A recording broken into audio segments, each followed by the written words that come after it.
Halo semuanya, kembali lagi di cerita pandemi kali ini. Kami akan menceritakan proses pemakaman Mama setelah Mama dinyatakan meninggal. Mama pada saat itu dimakamkan di TPU Situ Gede, tempat pemakaman khusus COVID.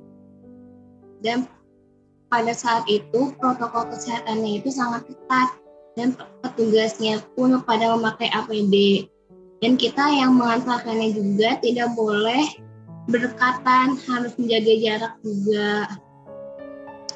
Perasaan saya pada saat pemakaman itu udah gak bisa diungkapin lagi. Ya pastinya sedih, hancur, dan sangat sakit melihat Mama ada di bawah tanah itu. Yang saya lakukan pada saat menenangkan adik-adik saya saat itu adalah memeluknya dan berkata, udah ya, kita harus sabar, masih ada teteh yang mengganti posisi Mama dan menjadi sosok seorang ibu dan bapak buat kalian berdua. Sabar ya, kita harus tetap sabar, harus semangat, harus tetap bisa menjalani hidup ke depannya biar Mama gak ngerasain sakit lagi, karena kasihan juga kalau misalnya virus ini terus ada di badan Mama. Dan memang kita harus kuat, tawakal, ini jalan terbaiknya dan kita harus tetap semangat. Nah sekarang tinggal kita bertiga yang harus membuktiin ke Mama yang masih ada di dunia ini kalau kita bisa kuat dan sabar melewati semua cobaan sekarang. Bismillah ya, kita pasti bisa. Waktu Mama dimakamkan, saya merasa sedih dan nangis dan tidak bisa berkata-kata lagi. Dan saya hanya bisa menenangkan adik saya, Jaira, yaitu memeluknya dan berkata, sabar ya dek, ini ujian buat keluarga kita. Perasaan saya pokoknya sedih dan nangis terus. Sebelumnya saya nggak nyangka kalau mau pergi, dan tetangga ngasih tahu kalau itu benar. Dan teteh juga suruh Jaira dan AA ke rumah sakit. Dan setelah ke rumah sakit, pas Mama lihat pas ke rumah sakit, pokoknya Jaira nggak boleh lihat Mama, soalnya Mama di dalam lagi dimandiin. Nah di situ di tempat duduk Jaira, Teteh, AA nangis soalnya nggak bisa melihat Mama, nggak bisa nyium Mama. Perasaan saya saat di pemakaman rasanya sedih dan saya dipeluk oleh Teteh dan AA Julpan, tapi tetap hati saya hancur karena Mama ninggalin kita selamanya.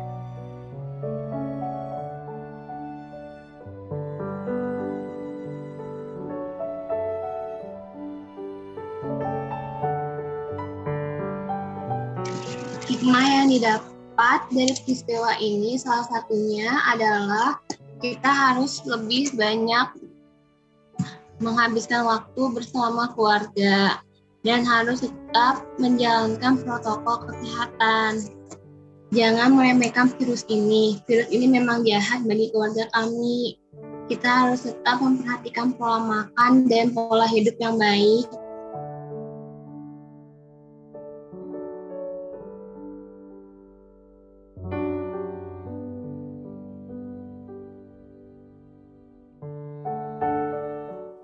Pesan Mama yang saya ingat adalah jangan banyak mengeluh. Harus jadi orang yang sabar dan kuat melewati tantangan atau cobaan tentang kehidupan. Mama pengen saya meneruskan usaha Mama, yaitu berjualan di depan rumah. Dan harus menjadi sosok pribadi yang lebih kuat lagi dan menjadi sosok seorang pengganti orang tua di rumah buat AA dan Dede. Dan jangan ninggalin sholat 5 waktunya dan bersedekah. Itu pesan Mama yang paling saya ingat sampai sekarang.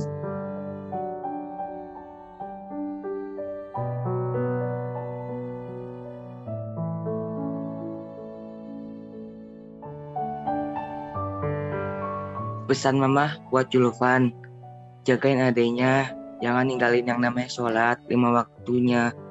Dan AA harus jadi anak yang soleh dan harus nurut sama Teteh dan Adio.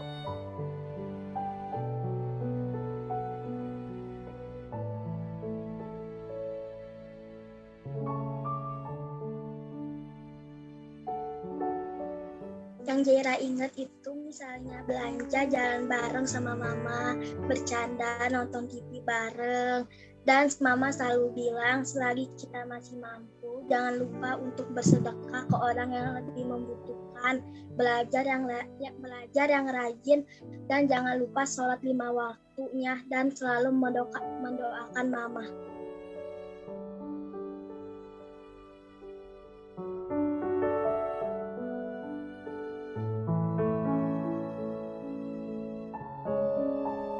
Niat saya sekarang ke adik-adik ya, insya Allah bisa mensekolahkan mereka. Kalau ada rezekinya insya Allah bakal disekolahkan mereka berdua. Dan semoga niat baik saya terwujud.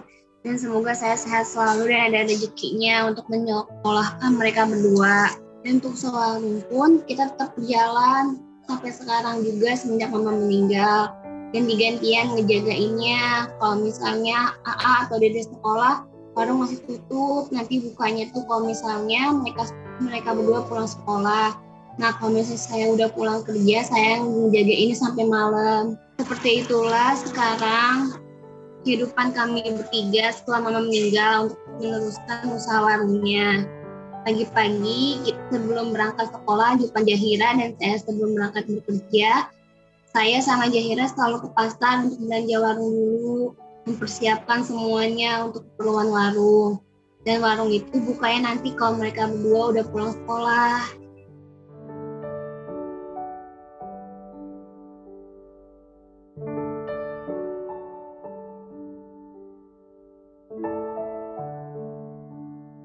Pesan mama yang saya jalankan adalah kalau tiap Jumat jangan lupa yang tinggalin namanya sholat Jumat, kan bagi wajib untuk para laki-laki.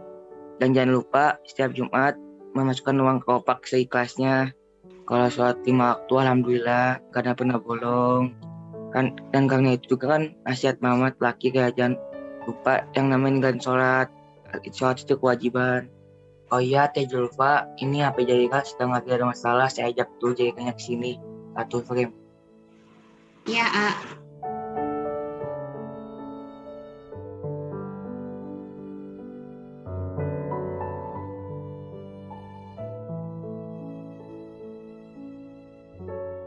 Pesan Jahira yang mama ngomong, harus belajar yang rajin supaya bisa ngejar cita-cita jadi bidan dan selalu sholat 5 waktu.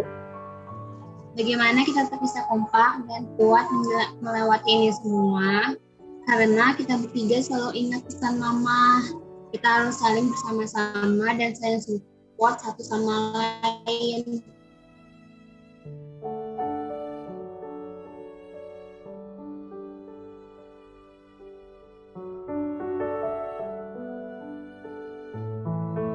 Pesan yang diberikan pada masyarakat, jangan meremehkan virus ini. Virus ini memang jahat, apalagi bagi keluarga kami. Walaupun virus COVID-19 ini tidak seperti dulu, tapi kita terus tetap menjalankan protokol kesehatan. Kalau misalnya kita sayang sama keluarga, tetap taati protokol kesehatannya dan saling jaga ya. Kita harus saling jaga selagi masih ada waktu. Karena saling memanfaatkan karena kita nggak ada yang tahu kapan waktu kebersamaan itu bisa bersama lagi. Dede, kita tetap semangat ya untuk melewati ujian dan cobaan hidup kita untuk kedepannya. Dan selalu ingat pesan mama, oke? Oke. Ya. Hai pemirsa, segitulah cerita tentang pandemi bagi keluarga kami. Jangan melupakan protokol kesehatannya dan 5M-nya. Dadah. Dah.